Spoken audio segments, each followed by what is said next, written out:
we're going to continue speaking about the threefold work of Jesus on the cross. The first thing we realize is that there was a substitutionary atonement.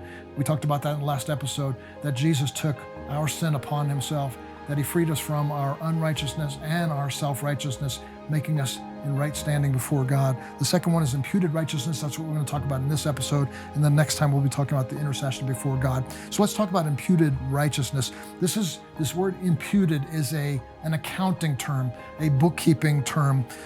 If you look in old bookkeeping ledgers, you would see on one side the debt. It would be in red ink. This is the wrongdoing. This is where you owe. This is where there's a penalty to be paid.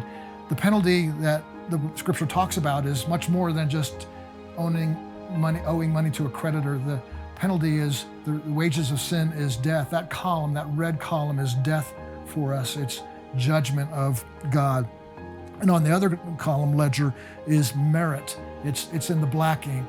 And here's the power of the imputation of the righteousness of Christ. He takes those two columns and he says, all the debt that you owe, all the sin in this column, all the red, I take it upon myself in my column of righteousness. But not only that, the imputed righteousness says, this is even better. I'm going to take all my righteousness in this column and put it into the column that was once in red. Now that's in black. Now you're righteous. Now you're forgiven. Now you're justified. Now you're holy before God. And God says, be ye holy as I am holy. You look to God and say, I'm holy because he's holy, and he imputed that into me. That's the imputation of the righteousness of Christ.